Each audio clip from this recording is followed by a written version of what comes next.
The Only Casualty, Cutler and Griffin, the Hudson Bay Company, the Fraser Canyon Gold Rush, and the Oregon Trail.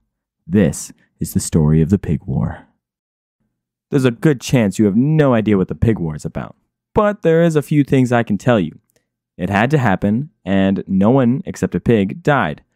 It was orchestrated by a man who did not deserve the title of a general, and its importance should not be overlooked. The Oregon Trail was fueled by the will of the people with the thought that God had told them to do this. All right, everyone, thank you for gathering here today. Now, before we do this whole Oregon Trail thing, God did tell us to do this, right? Oh yeah, for sure. Yes. And who was it that talked to God again? Wasn't it George who did that? Well, somebody did. Doesn't matter who. Rev up your covered wagons, everyone. We're gonna take some people's land. It wasn't just the settlers who were on the move. The Fraser Canyon Gold Rush of 1858 brought people westward with dreams of getting rich, but only some people actually profited while the rest were left with nothing. So they decided to settle down in the area because they couldn't afford a trip back east. The area in which they settled just so happened to be the San Juan Islands. James Douglas, the head of the British Hudson Bay Company and governor of Vancouver Island, saw these American people settling in the area and decided to secure some precious land by putting a gigantic farm right on the island with Charles Griffin in charge of it. It was huge, with 4,500 sheep, 40 cattle, 5 yokes of oxen, 40 hogs, including one soon-to-be famous Berkshire boar, and 35 horses. A man by the name of Lyman Cutler had come to the island after the gold rush and built a farm of his own, a potato farm with a lousy fence. Berkshire pigs are known for rooting around, so that plus only a 3-sided fence did not mix well. The pig kept getting into the potato farm and eating the potatoes. Cutler would go to Griffin and tell him to keep his pig away, but Griffin would say, "It is up to you to keep your potatoes out of my pig." That was an actual quote from Griffin. Griffin then did nothing about it, so the pig kept getting in, and one night Lyman lost it.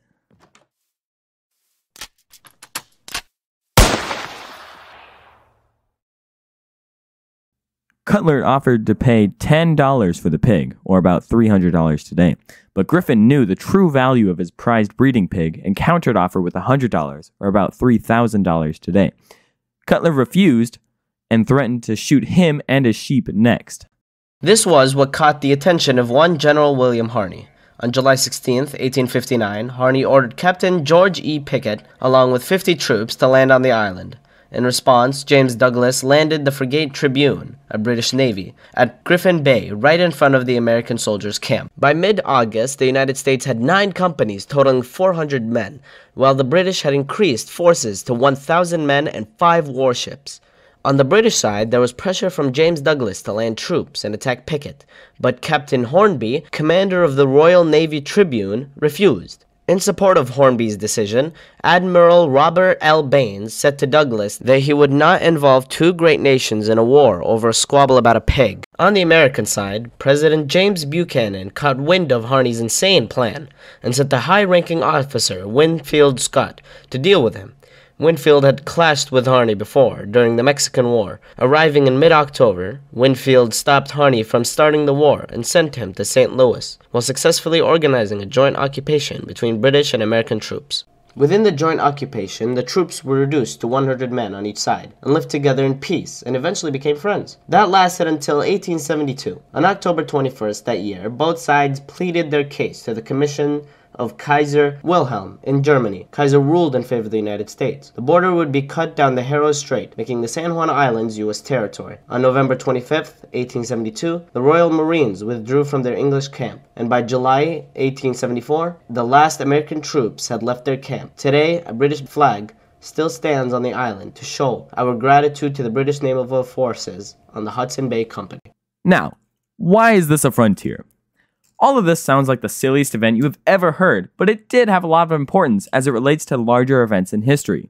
The United States and the United Kingdom were both expanding their empires in the Pacific Northwest, and the Pig War was a reflection of these competing imperial interests.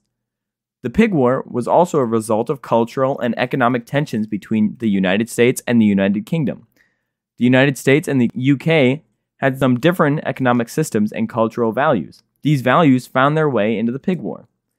The United States and the UK had both claimed sovereignty over the San Juan Islands, and the Pig War was a manifestation of these competing claims. The Pig War was significant in history because it became one of the few instances in which the United States and the UK came close to an armed conflict, and it serves as a reminder of the importance of peaceful dispute resolution. The resolution of the Pig War through arbitration also helped to establish the United States as a rising world power and demonstrated the country's willingness to resolve conflicts peacefully.